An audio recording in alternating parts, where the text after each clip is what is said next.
Aloha and good morning. My name is Christina Wong, and I'm a manager with Altrust Home Care and Altrust Medical.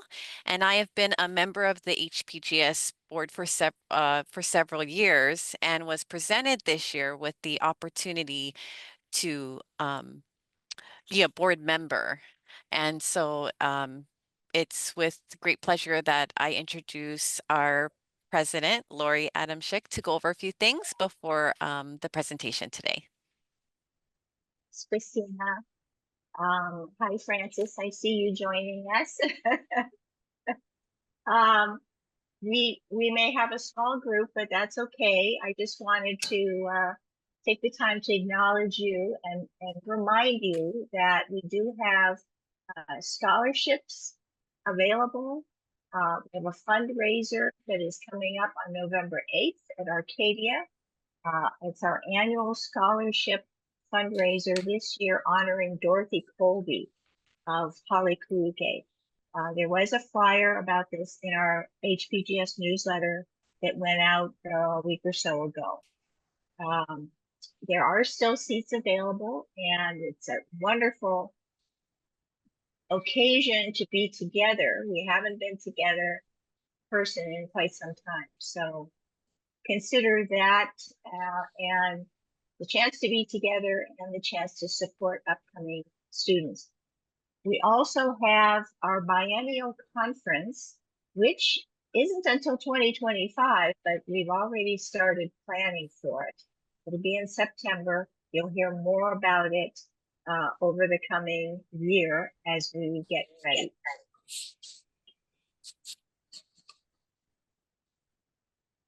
So I think, Christina, are you going to Yes. Hi. Sorry. take it from here? Okay. All right. So again, it's my pleasure to introduce our board president, Laurie Adamshick, who will be speaking today on aging successfully and maximizing quality of life. Laurie is an elder law attorney and partner with the law firm of Rulon and Adamshick. Her law practice focuses on comprehensive life care planning to help older adults navigate the long-term care maze and address the legal and myriad other issues that families are often faced with as a loved one declines. Laurie is a member of several other councils and is a past director of Hawaii Women Lawyers. We are very grateful to have her as our board president and excited to hear what she has to share today. Aloha and welcome, Laurie. So let me get my slideshow going. Aha, there we go. Hopefully everyone can see that. No, it's not on the screen. No. It's not on the screen. No. Uh-oh. Uh-oh. Oh, Look at you know, Francis. She goes, okay. no, it's not. I know what the problem is. I need to share my screen first. Yes. Yeah. Yes. Technical issues, but we will solve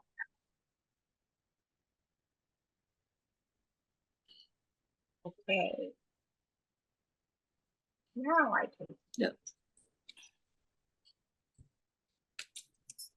Hopefully now you see it. Yes. Okay, excellent. So for anyone who is under the age of 50, there might be one or two. This message is really intended to help you be prepared when it comes time to help your parents. For those of us over 50, and we know who we are, this is intended to help us prepare for the future. So what does it mean to age successfully? Well, some would say it means you have to have good health, good genes, an adequate savings account to prepare for future care, strong support system, a family and friends. But we don't always know what's going to happen with our health. You know, fingers crossed, but who can say? We don't necessarily all have large bank accounts, and we may not have a support system on the island to help us when the time comes. Most of us want to leave something to the next generation, but our healthcare needs will probably increase as we age, as will the cost. And a serious health event can totally derail your plans and leave you and your family to navigate those care options on your own. Here's the problem. When health changes, the issues become how and when do we get help? How is care going to be provided? Who's going to be the caregiver? Is there a family member already designated? Or if not, how do we find care? What's it going to cost? What about a backup plan if that caregiver can't continue? And what about the financial and legal documents and matters? Have all the legal documents been updated and prepared because now is probably when they're going to be needed? Have the finances been reviewed and inventoried? And the hardest decision of all is, when do you consider moving out of the home into residential care?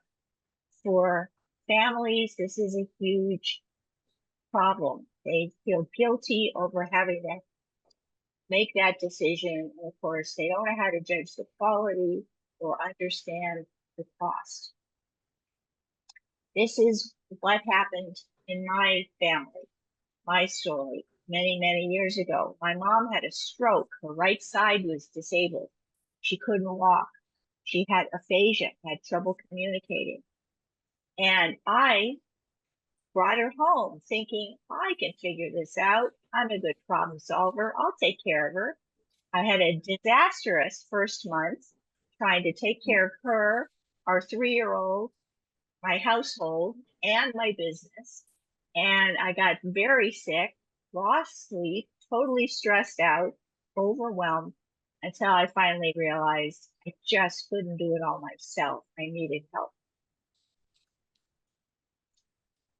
Families in crisis, when these things happen, have to navigate the maze of options and decisions on their own. And the problem is very complicated and confusing. It often causes what we call analysis paralysis. Where do you start? Who do you call? How do you choose?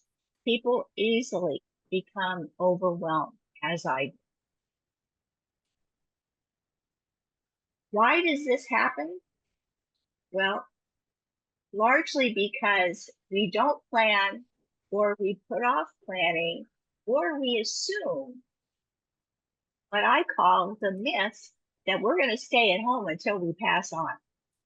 But we all know this might not be possible.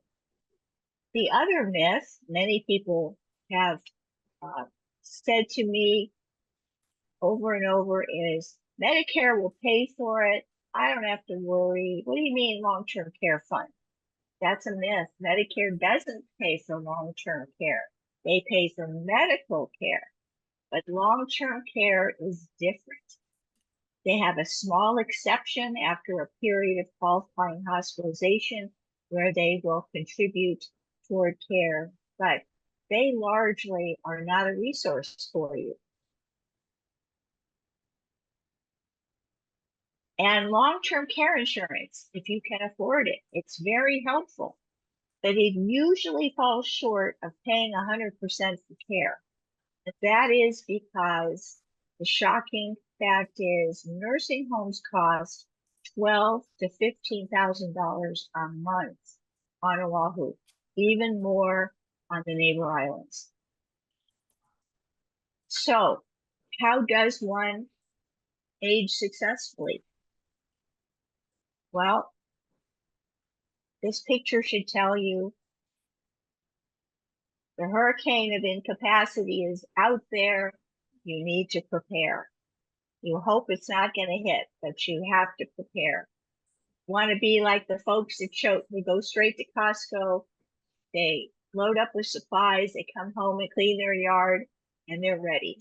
But you know, there are those who don't do anything and cross your fingers and hope it doesn't hit them. By anticipating the storm that might come called incapacity, you will be far better off, more prepared. Incapacity that affects you could be cognitive, it could be physical. Any number of things could happen. And the reason I'm talking about it is because it's important to get your planning done early while you have cognitive capacity. Legal cognitive capacity is something that we as attorneys have to evaluate with all of our clients. It's the ability to understand and appreciate what you're doing and the decisions that you're making.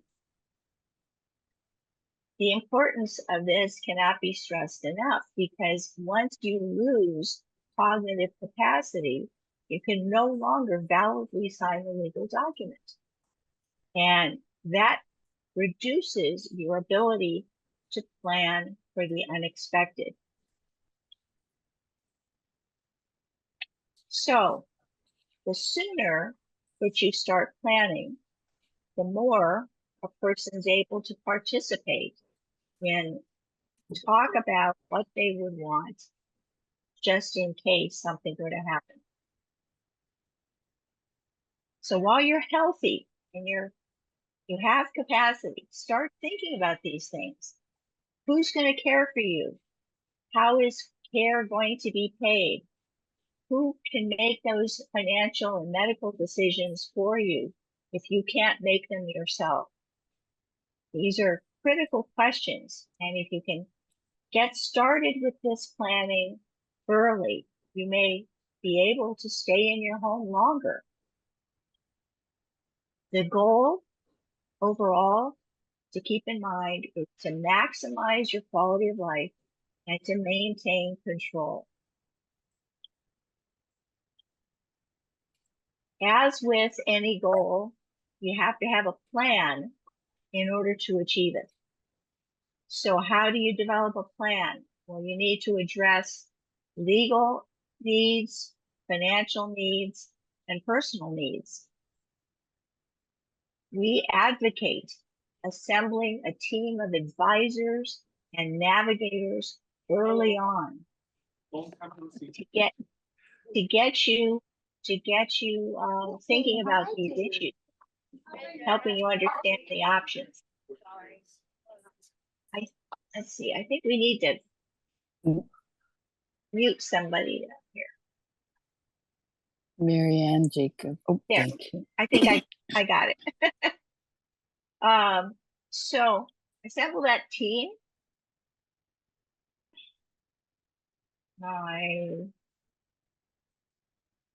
Okay, here we go. So what is the team's job? To create a pre-crisis plan. Pre-crisis, you're still healthy and independent.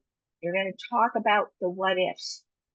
The focus of your pre-crisis plan is to focus on independence, how you're going to maintain independence, and building your support systems while you have the ability to do it.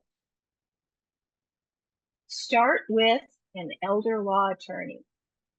If you can find an elder care attorney, even better, because that person or persons is going to help you with customizing, updating, reviewing your legal documents. If you created your legal documents 25 years ago, they may not reflect your wishes now, and the laws may have changed. There can be, serious tax issues that may have affected them if you don't look at them and update them. What are we talking about? The documents here that are so critical are your will, a revocable trust, if you have one and need one, a power of attorney, probably the most important document, and an advanced healthcare directive.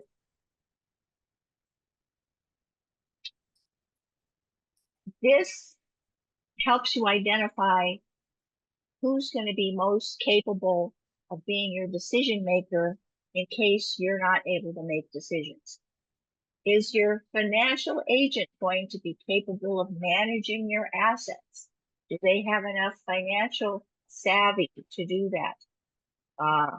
Choosing your oldest isn't necessarily a good criteria. You need somebody who is perhaps in the business world and understands finances.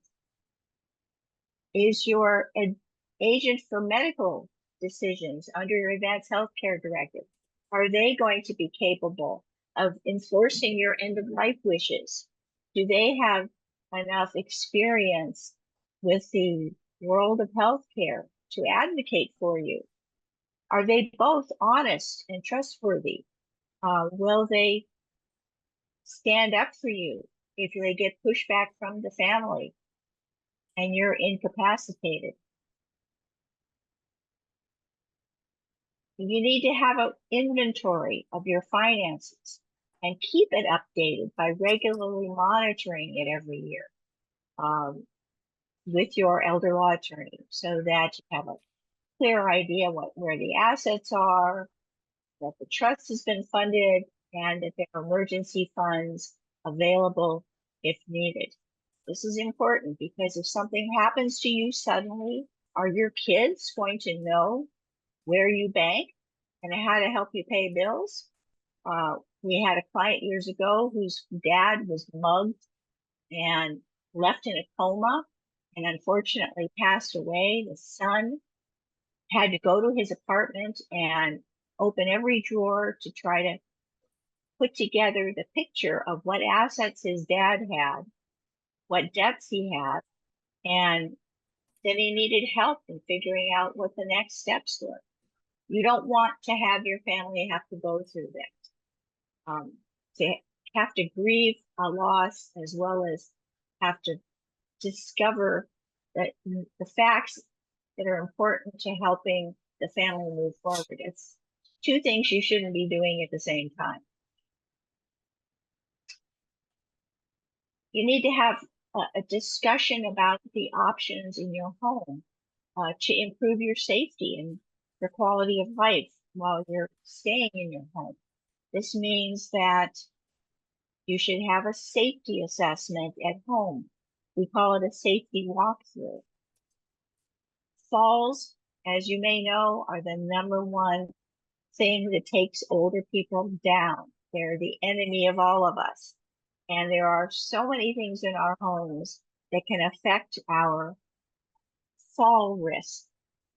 We need to have a fresh pair of eyes advising us about things that can be done to improve our safety at home. It might be putting up the grab bars, not after you fall, but before you fall. Putting up a lot of extra lights so that you're not stumbling around in the dark. Making sure your stairs are well marked. Getting rid of clutter that could trip you up. There's a whole list of things we could talk about. And emergency alert devices that can tell a neighbor or a son or daughter or a family member that you've had a fall. There are pendants you can purchase, Apple Watches, iPhones, all kinds of devices that are being developed even as we speak to help you be in touch with the people that are going to need to be there to help you. Even 911. They can connect to 911 and let them know that you've had a fall, you're not responding, and that help needs to be sent immediately. And then, if there are progressive health conditions that you already know about, like Parkinson's, ALS, Alzheimer's, or other dementias, just to name a few, the need for future care leading into skilled nursing care may mean that your assets are going to disappear quickly. And given that high cost of care, that's the $12,000 to $15,000 a month for nursing home care that I mentioned. A Medicaid eligibility review should be done maybe every year to keep an eye on where the money is, how much is left, how long we expect it to last, so that steps can be taken early to plan for that. Consider adding an elder care coordinator.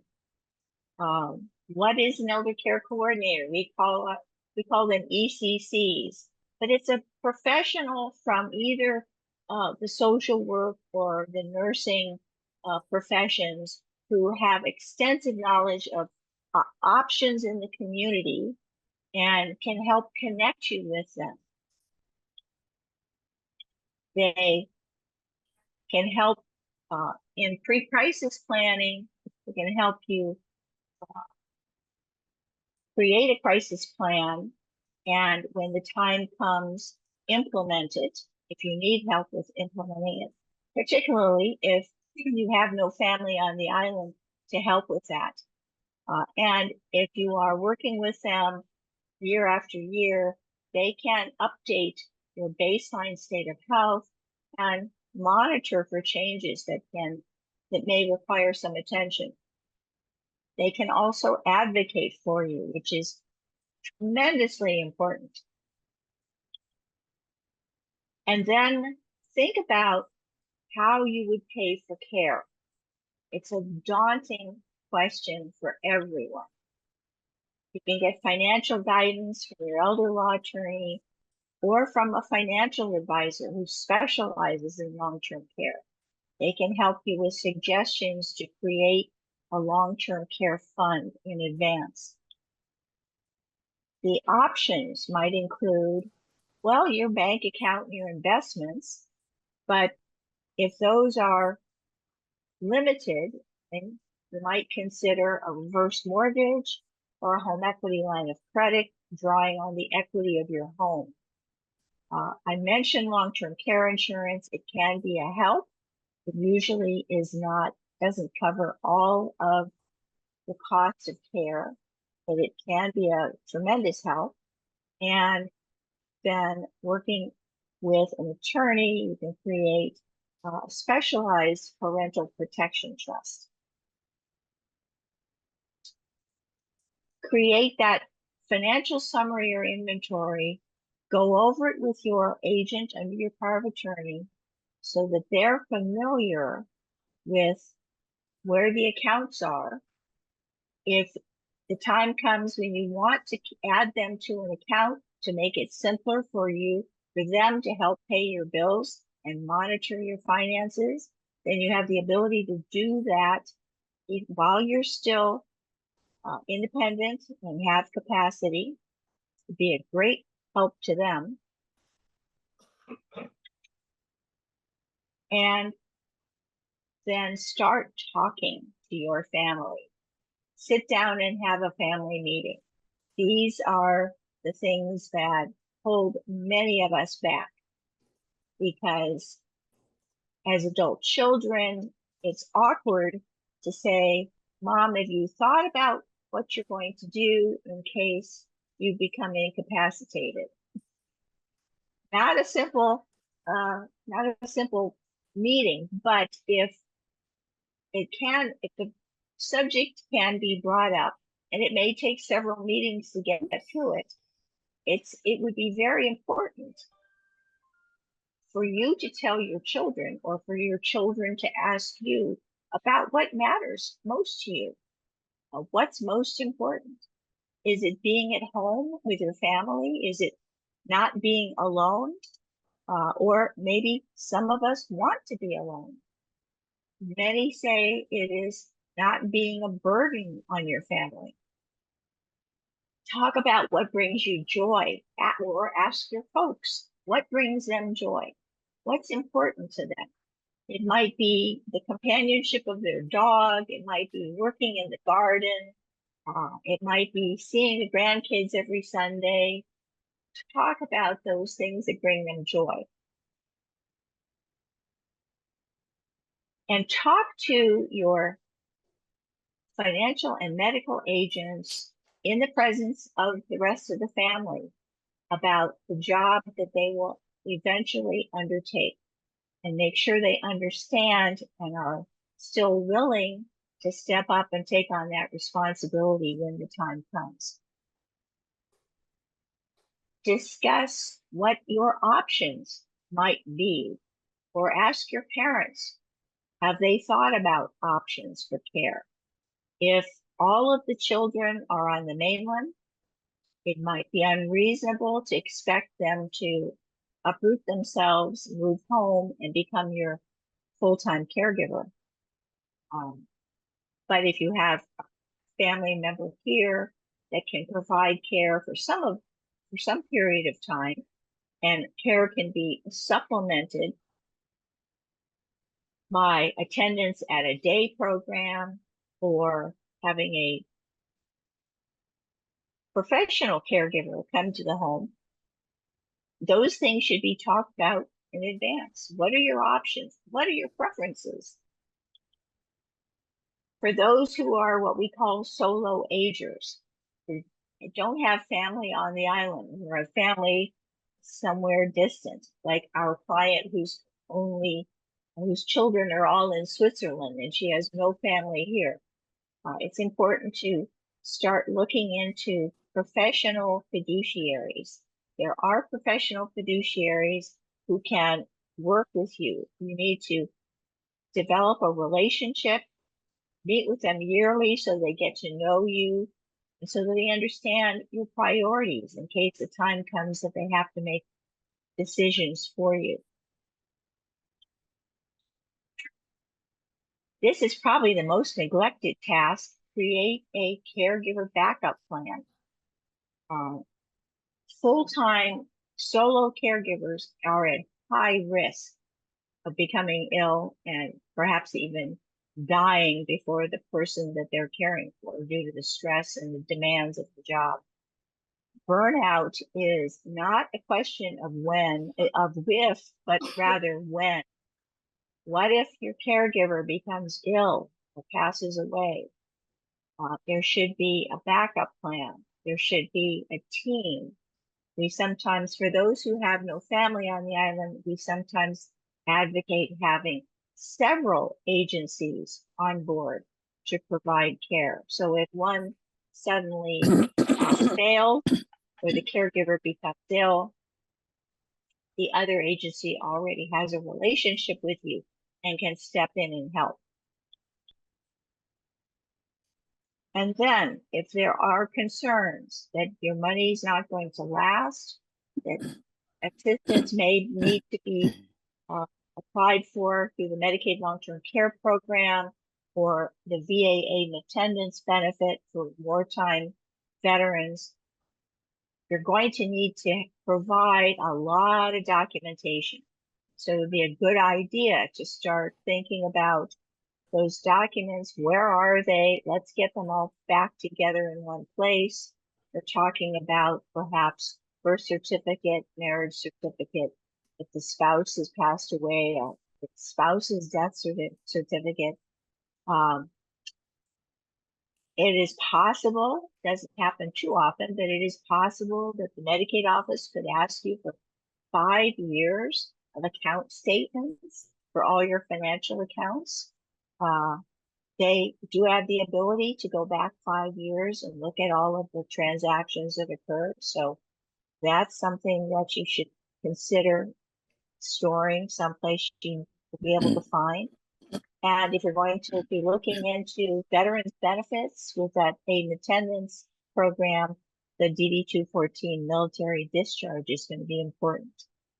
Doing it all in advance reduces the burden of having to locate all these things later on when it's time to apply.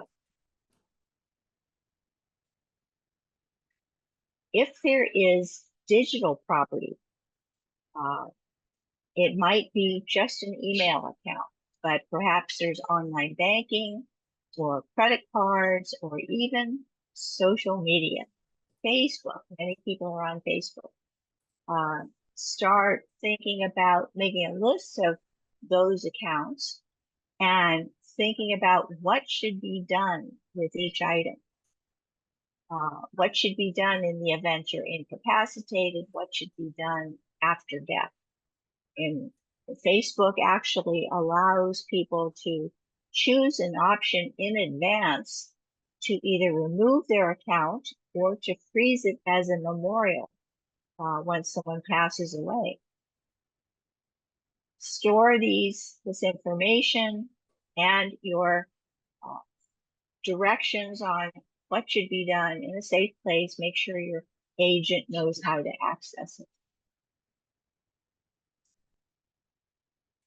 So, as we all know, life is very unpredictable, but also, as we all know, the more prepared we are, the better able to maintain control. This is all about preparation. We did our best to prepare to send our kids to college by creating a college fund. We prepared for retirement for many of us ahead of time by putting money aside, thinking about retirement plans. Well, this is no different. We need to be prepared. And if you are prepared, you will greatly reduce your family's anxiety and fear for the adult children who may feel less concerned about having to jump into this knowing nothing, like me, and you will have given them a huge gift, the gift of peace of mind. You'll have a team of advisors already on hand who can respond immediately, who know you well, and can help you in a future crisis by carrying out your wishes. And those wishes, even if you're incapacitated, well, they are one way to help you retain control, which is really what it's all about. We like to say that preparation often means you can avert a disaster. Um, we don't necessarily have to get hit with that hurricane, but by preparing in advance, we've got the peace of mind that we've done all we can. So, takeaway points. You've heard it. You've heard me say it so many times in the last half an hour. Prepare early, plan early, maintain control, develop a relationship with the multidisciplinary team to help guide you, and be proactive, not reactive. Just as a side note, what if you don't plan? What if you're one of those people that sits it out and waits for the hurricane? Well, if you have no power of attorney, then your family may be forced to go to court to get guardianship or conservatorship. And that is going to take months and months and a lot more time and expense. It could be eliminated by simply having a good power of attorney on hand. The family will have the burden of discovering your assets, much like the young man whose dad was mugged and then died. In the midst of all that, he had to go figure out what his dad had. Terrible time to be making decisions. And if you only wait until after you have a health crisis, you generally have fewer options because you don't have a say if you've had a health crisis and you're incapacitated. If you can tackle this over the next year or two, then you can begin to relax and enjoy your years instead of worrying about them. So I ran through that quickly, but I am able to take questions if there are any. I think everyone's muted, so you'd have to unmute yourself first.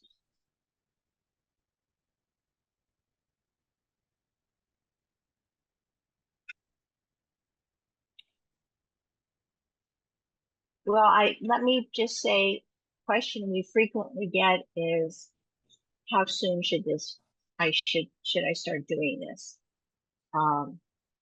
We generally say, sometime after retirement, we should start thinking about this. We do have people that come to us far later than that, but it's a good idea to start thinking about it early. And if you are the adult child thinking about your parents, you might want to talk to them about what steps they might have taken to bring everything up to date, create a plan. There's a question in the chat that says, do you recommend anyone to create a revocable trust? Well, there are lots of estate planning attorneys on Oahu who can do that work for you. We do that as well. If you don't have a trust at this point, you might talk to whoever, but you do have a will. You might go back to, excuse me, the original attorney you worked with to discuss that. But there are a whole host of younger attorneys who could help you as well.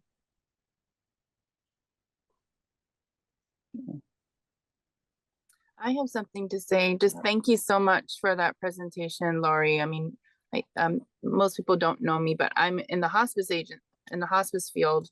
So I'm meeting with families all the time, and more often than not, they didn't have things like what you're talking about planned or set up, or maybe they were in the middle of it. And it makes all the difference, when they do have those things. It's so much easier, like you said, to be proactive versus reactive when you're already dealing with the stress of, sickness and trying to figure out. When someone is sick, it's a terrible time to have to start planning. You need to do it ahead of time. And for the adult children, it removes a lot of the guilt of having to make decisions, hoping that that's what mom would want, or that's what dad would want. If you aren't quite sure, but you've had conversations with your parents, and you've got some written directives that will help remind you of who they are, what's important to them, and what they want, then it's far easier to make those decisions. But those things need to happen ahead of time. Yeah. And I know you said in the beginning, you said that 50, under 50 to help prepare your parents, and then over 50 to prepare for your future. So what happened to me is I was caregiving for a cousin, and I knew she didn't have, wasn't married and had any children. So I wanted to make sure that whenever she passed, that she had a funeral plan. And that's one of the things so I did it for her. And then I'm thinking, I was like in my 50s. I said, well, why am I not doing it for myself? So I did it for me. And then I've mentioned to my parents, and as we were passing Valley Temple, I said, oh, Mom, they can Zoom so my sister in Tacoma can watch the funeral. And then she said, yes, let's go do it. So I think, like you're saying, Laurie, about letting us know to prepare for our parents. And then we think, well, if we're doing that for them, we need to do that for us. So when we got them to do their estate plan, I thought, bingo, I should do my estate plan, which we did way, kind of a long time ago. So all that you're saying is to prepare. There's no late, bad time to prepare for this. What you're saying, and with the trust and having everything planned. And because I do have a funeral plan, there's a book that says, so I listed what I did the other month, Laurie, was went through my jewelry box and just started a list. Who to give what jewelry to, So I agree with you that preparing is so going to be easier. You don't do it for yourself, you do it for your children. It's a tremendous gift for your children. Yes. And yeah, so it takes a huge burden off of them. Yeah, and so with my parents, because they had the funeral plan, and he is military, and he actually sold his house closed just before he passed away. That all the work that I had to do, I knew already. His finances, I was on checking accounts and savings account. So those are good advices that you give to the child of these older parents. You know, Right. 50 and 60 is Right. really a good time to start.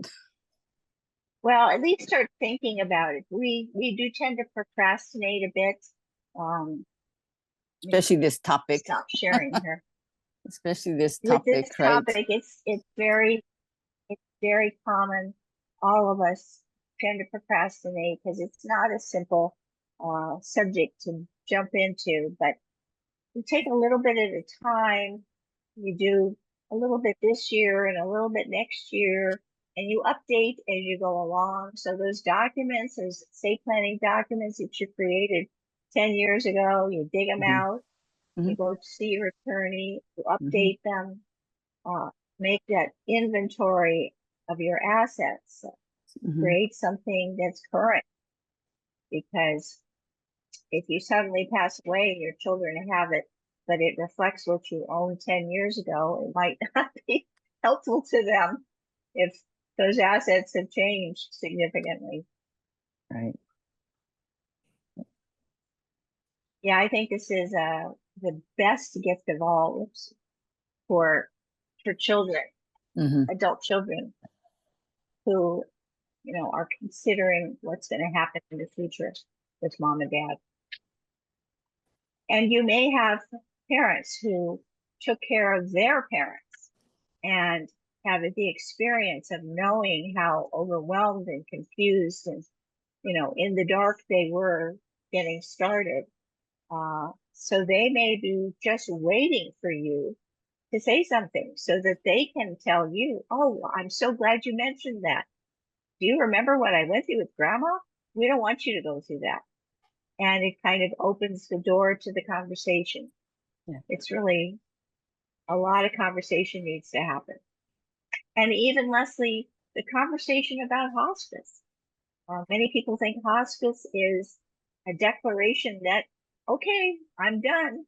Not necessarily so. We have many people who graduate from hospice and, they don't, some of them even get better. So, yeah. And then of course we address all those things, advanced healthcare directive. Do you have a long-term care? All of those things are important. But the hardest ones are, you're right, do it when you're of capacity, because you never know. And we've had sometimes very young patients that have a sudden stroke or have something, happen that alters their capacity. And then it's really hard when you have someone who has no family and then now they have to, be turned over to as a surrogate, or be a ward of the state, or, that may have been able to be avoidable had they thought about these things a little bit sooner to see if they could have designated someone to be that. Even for the grandchildren in college, they should have a power of attorney and advanced healthcare directive. Because once they reach the age of majority, mom can't necessarily get copies of their medical records unless there is a HIPAA release signed. There needs to be somebody there to be able to step in and help make decisions and manage in case they get in a car accident, God forbid, and suddenly, they're in a coma and you've got to be able to step in and help. So they may not need all the rest, but they certainly need to have named agents who can help in an emergency in the worst case scenario.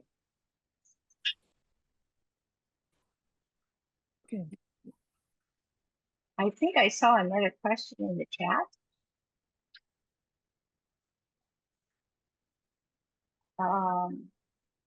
Can you share the yes. PPT to the website in case we need to access it, or the recordings of this presentation? I believe Laurie does put this general membership meeting on the HPGS website once it gets cleaned up with the beginning and the end type of thing. So it will be. And I can send you a copy of a PDF of the PowerPoint if that would be helpful. If you would reach out, give us an email address, and I can get that over to you.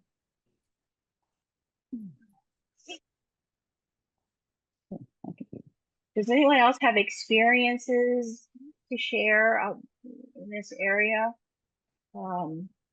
Because I know there is a lot of people, they very rarely go through this maze of long-term care options without difficulty. Usually they you stumble your way through, learn what you can by making mistakes. And the more you can talk to people who understand this world and the resources, then the better prepared you'll be. Okay, Mary Nell, I got your email address. We'll make sure we send that to you. The newsletter will also have an update of what Laurie talked about. And they can email you if they would like the presentation. Okay. Yes. Well, we have about 15 minutes left. Anyone want to share anything else? Mary Nell, may I ask, are you an APRN? I'm just from reading your email address. Yes, that's right. I am an APRN.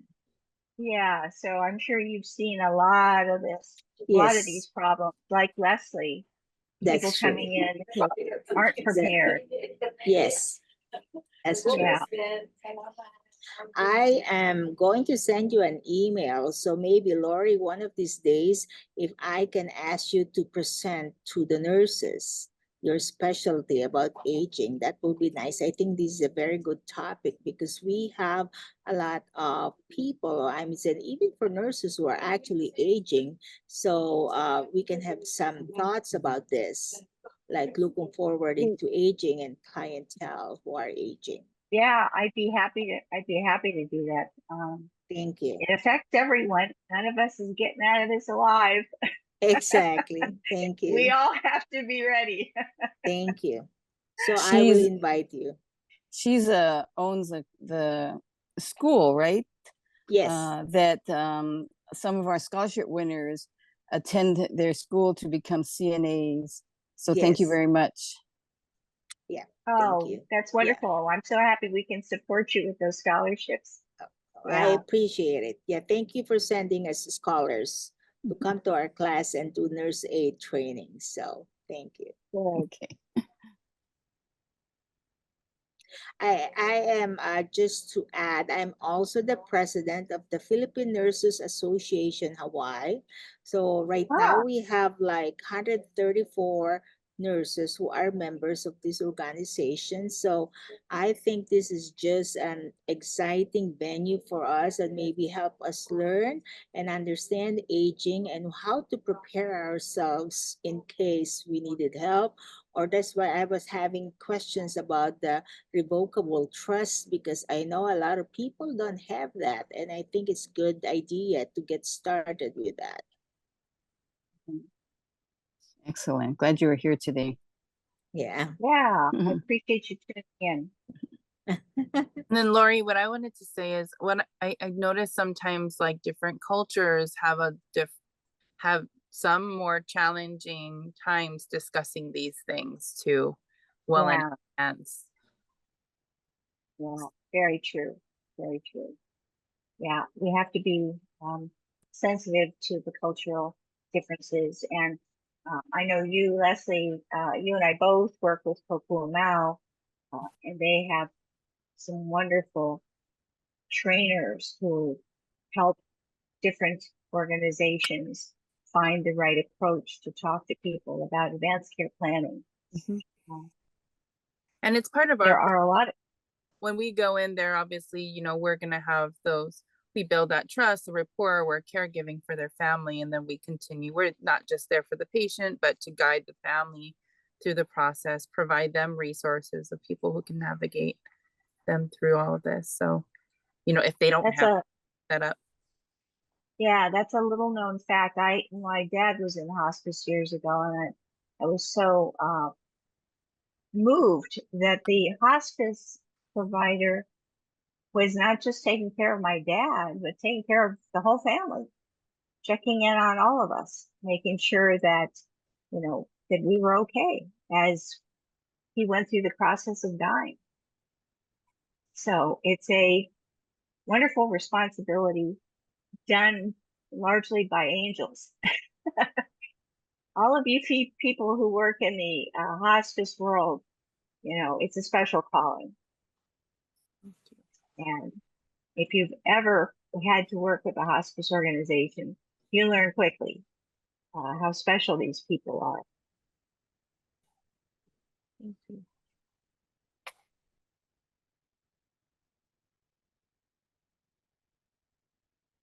Courtney, are you there? Courtney, our public health Yes, nurse I am. from Molokai. I'm glad that you're talking about this because this is what our push is right now, is to not for only Kupuna, but start them young from 18 and above. So we have given out like what we made like we call it the Napalapala Ko'i is a imported documents finder, and Yeah. we got sponsors to um pay for it, and we started with families in Kupuna because at age, like you said, at age 18 you got to have something done because your kids go away to college. They don't have, you can't just call the next of kin that's going to come. They don't have anybody, so we really push that. And our island had experienced a lot of debts with people in their 40s and 50s, and they were the main financial person for the family.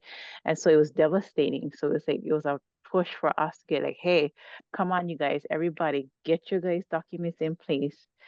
And we have, especially with the POAs, the polls, like talk to their families about what they decide to do. Because a lot of times the husband and wife will discuss it among themselves. But I had this one client that she didn't let, or they didn't let the children know what they had decided. So mom um, needed to be shipped out to Oahu, but that's not what mom wanted. And according to her post, that's not what was going to happen. But because she had 6 children, they all didn't know what mom wanted. Only dad knew. And dad tried to tell them, thank goodness, like they already uploaded her post and everything else into her chart. So it was unfortunate because instead of loving on mom as she was going, a lot of time was Yeah. spent fighting with the hospital and each other. And it was really sad. Like we tried, I talked to them, say, this is what mom wants. So it was a long process, but it's so much easier if people start talking about it now. And a lot of times we get that phone call, say, okay, we need help. But um my mom was the caregiver. She got shipped out to Oahu. She's in ICU. We don't know what to do with my dad. We don't know where any of the papers are.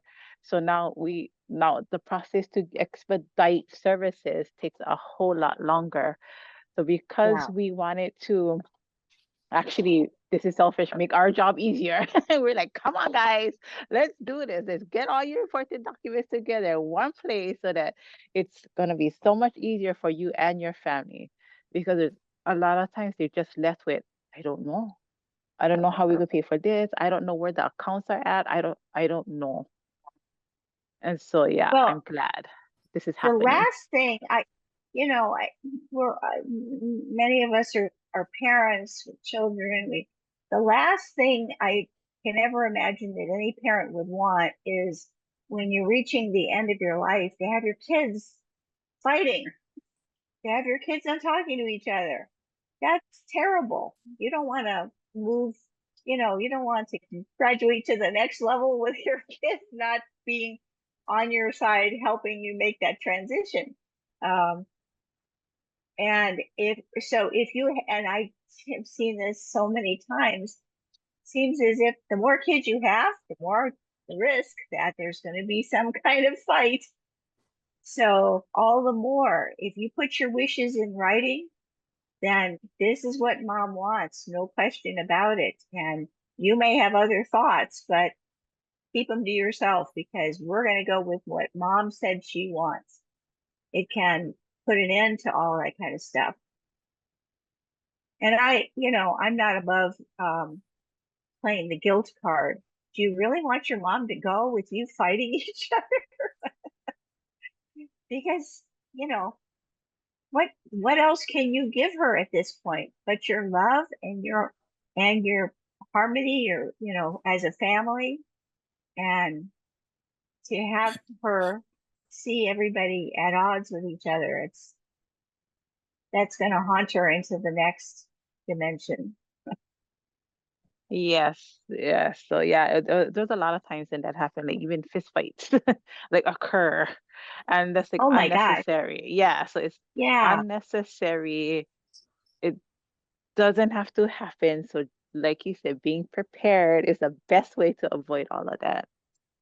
Yeah, it truly is. Truly is. Let me see. Well, I'm just looking at the time and thinking that we probably should draw this to a close. And Carrie, I don't have the agenda Oh, in the front of me because next, I have so many other things in front of me. the next But thank HPGS, general membership meeting is set for Thursday, January 16th. And the program committee will be discussing with the board potential speakers. So if anyone has any topics or a speaker that would be good for January, we usually induct the new board members and the officers. But we also would like to start the year with a good meeting of information that our memberships are looking at. So we're always asking our members for input. But absolutely. Well, we appreciate you paying attention to our newsletters, showing up for our meetings, and joining us today for this talk, and having a conversation about it, because we can all learn from each other. thank you So very much, thank Laurie. you. And we will give our webmaster a week or so, and he'll get the recording of this put on the website. And Marianella, I will send you a PowerPoint, or send you a PDF of the PowerPoint. All right. Thank you. Thank you all. Bye. Appreciate seeing you. Bye.